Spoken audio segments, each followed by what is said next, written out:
নদিয়ায় একই দিনে খুন হলো ছেলের হাতে মা, আবার উল্টো দিকে বাবার হাতে ছেলে। দুটি ভিন্ন ঘটনায় দুজন মারা গেল। কোতোয়ালি থানার জোয়ানিয়া পঞ্চায়েতের কুর্শি গ্রামে বাবার হাতে ছেলে খুন, আর ধারালো অস্ত্রের কোপরে ছেলের হাতে মায়ের খুন হওয়া নিয়ে জেলা জুড়ে চর্চা অব্যাহত রয়েছে। এই দুটি ঘটনায় দুজন গ্রেপ্তারও হয়েছে। পুলিশ জানিয়েছে মৃতদের নাম যমুনা বিশ্বাস ও টোটন সর্দার। পুলিশ আরও জানিয়েছে ধৃতের নাম যথাক্রমে ভানু সর্দার ও মায়ের খুনে অভিযুক্তর নাম সুকান্ত বিশ্বাস। এই ধরনের ঘটনা কেন ঘটছে, সমাজ জীবনে এর প্রভাবই বা কী পড়ছে, কতটা পড়ছে, এই নিয়ে আমরা অতিরিক্ত পুলিশ সুপার মিত কুমারের সঙ্গে কথা বলেছিলাম। তার বক্তব্য শোনা বাড়ি নিয়ে আজকাল আগামী বিশেষ প্রতিবেদন। নদিয়া একই দিনে আত্মীয়ের হাতে মা ছেলে খুন, সমাজে কী প্রভাব পড়ছে।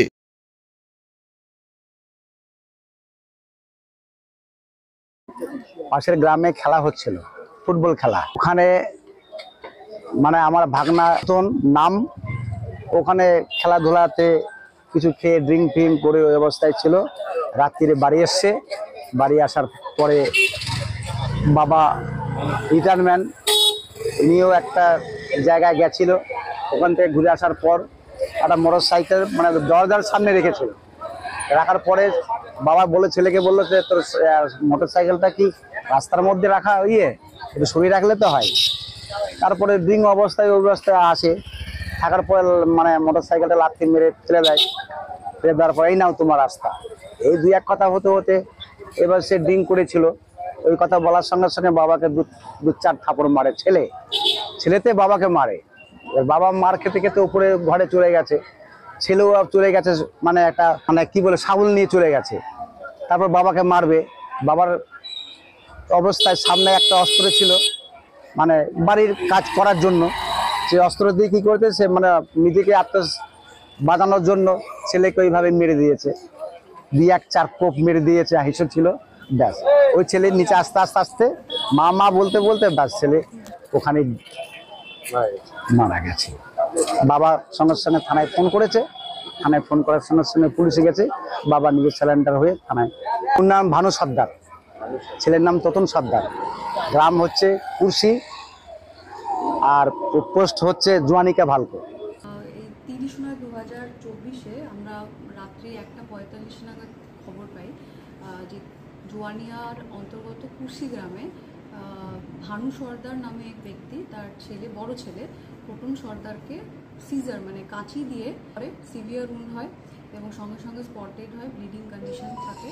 এবং তাকে জানার পরে তাদের যে নেবার্স ছিল তারা সঙ্গে সঙ্গে রেস্কিউ করে এবং ছেলেটিকে শক্তিনগরে ট্রান্সফার করা হয় এবং সেখানে ব্রড ডেড অ্যানাউন্স করা হয়। একটা বাইককে পার্কিং নিয়ে, বাড়িতে নিজেদের বাইক পার্কিং নিয়ে বাবা এবং ছেলের মধ্যে বচসা হয়েছে। ছেলে প্রথমে বাবাকে আঘাত করতে যায় এবং তারপরে সেই কাঁচিটি বাবার কেড়ে নিয়ে ছেলেকে মারে। উনিকে ডিটেন করে রাখা হয়েছিল এবং তারপরে গিয়ে অ্যারেস্ট করা হয়। 7 দিনের আমরা পিসি চেয়েছি এবং এখন অবধি আমাদের কনফার্ম নয় কতদিন হয়েছে, আমরা জানি। দু প্রান্তে একটা অদ্ভুত রকম দেখছি, একটা হচ্ছে মা খুন হলো, আবার একটা জায়গায় হচ্ছে ছেলে খুন হলো। এটাকে আপনারা কি সামাজিকভাবে কিভাবে দেখছেন এই ধরনের ক্রাইমগুলোকে? ইনসিডেন্টলি এন্ড আনফর্চুনেটলি এটা দুটো ইনসিডেন্ট এক দিনে ঘটেছে। মানে ইট ইজ আ ক্রাইম আর ও আমরা ক্রাইম হিসাবে এটা দেখছি। It is a very independent ঘটনা, মানে ইন্ডিপেন্ডেন্ট ইনসিডেন্ট আছে দুটো। এক্সাক্ট কোয়েশ্চেন কিছু মানে কিছু भी ক্রাইম যদি থাকে তো আপনি দেখবেন মোস্ট অফ দ্য ক্রাইম আর রিলেটেড টু কিছু রিলেটিভ या তো ফের কিছু নিজেদের ডোমেস্টিক্যালি কিছু যদি ইস্যু থাকে তখন কিছু ক্রাইম থাকে। মোস্ট অফ দ্য ক্রাইম যেটু আমরা দেখছি that is between the relatives.